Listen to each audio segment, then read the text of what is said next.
Here's a question for you. Are you going to win today? And before you answer the question this time, actually, let me explain what I mean by winning. We got to define winning the day. I mean, are you going to do one thing today that's going to give your brain a dopamine hit and improve or change or grow in any dimension? And it doesn't have to be a big thing.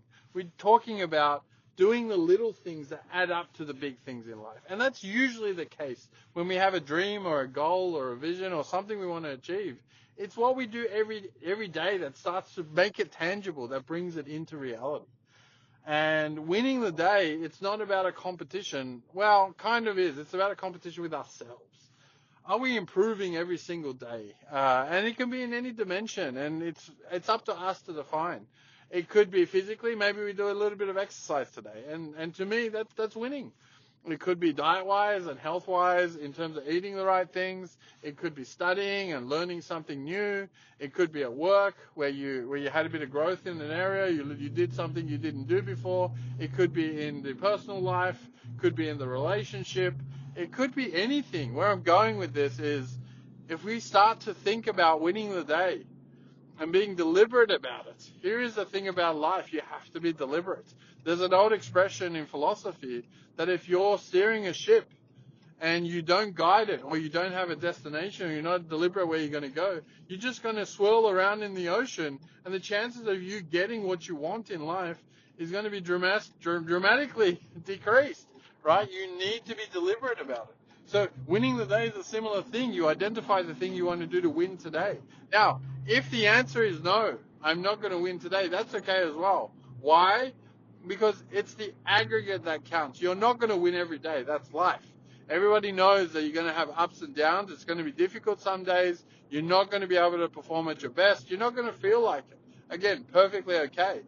It becomes to winning the week. Are you going to win enough days, 4 out of 7, I guess, statistically, to put you in the winning the week category? Because if you win the weeks and then on average win the months and then on average win the years, you're going to win a life.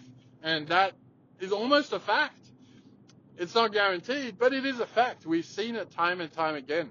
A lot of people who are successful in their own eyes or in the eyes of others have done the little things and worked hard to get to where they're going to go. And so having the mindset of winning the day, and this triggered in a previous episode where I just casually mentioned it, and it actually reminded me that this is a good philosophy to live by.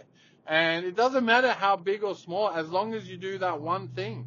And they say to become an expert in any field, all it takes is either 6 months or 1 year of doing one thing in a day and learning one thing about that field, and you'll become an expert.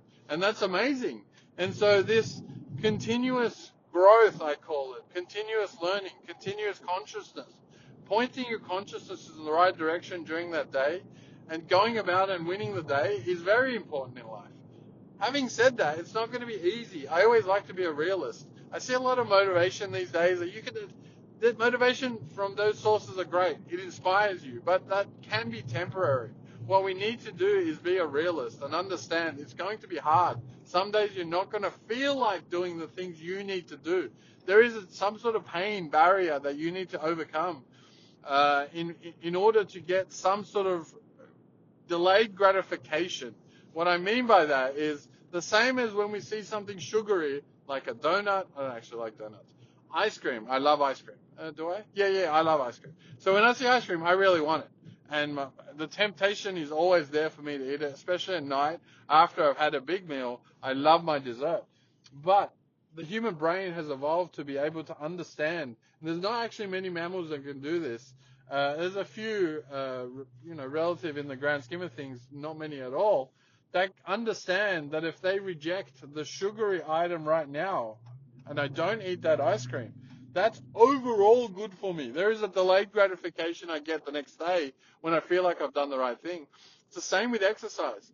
Most people who exercise regularly, some days at least, they're not going to want to do it. They're going to feel terrible. And we go back to another expression that I really like is act yourself into good thinking. Don't try and think yourself into good acting. And what that means is that if you put your brain power into think about doing that good thing like going and exercising, there is a chance. I don't know how big of a chance it is, depends on the person.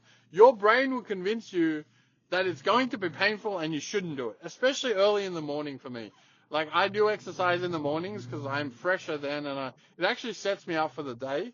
But some days my brain tries to trick me and tells me, oh, don't do it, don't go and exercise, it's going to be painful, you're going to be tired, it's cold. It will list the excuses why it doesn't want to do that, because there's a perceived pain.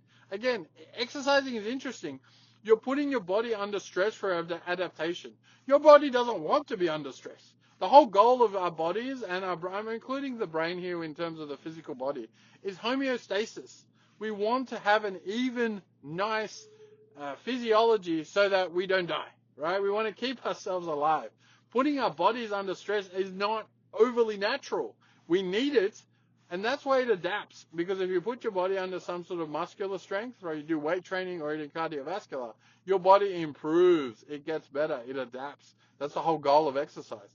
It's a similar delayed gratification. You go through a certain level of pain, because when you're exercising, it feels painful. Your body's under stress, but you know you get the rewards afterwards, and you do. That endorphins that get released, wow. After I do my exercise in the morning, I feel better. Even if I didn't want to do it that day, and my brain tried to convince me not to do it. Once I acted myself into good thinking, I put my feelings aside, I put even my thoughts about it aside, and just went ahead and did it. You put your clothes on, you go to the gym, you exercise. You try not to think about it. You try not to convince yourself not to do it. Afterwards, I feel amazing. I'm like, wow, it's the same. Same as study. Study can be painful because you know it's going to be potentially boring, or you're not going to like it. You have to focus. You have to concentrate. Your brain knows all this. It's done it before. But once you do it, you're kind of proud of yourself. You're like, you know what? I sat down for half an hour, an hour. I studied something, and now I feel better.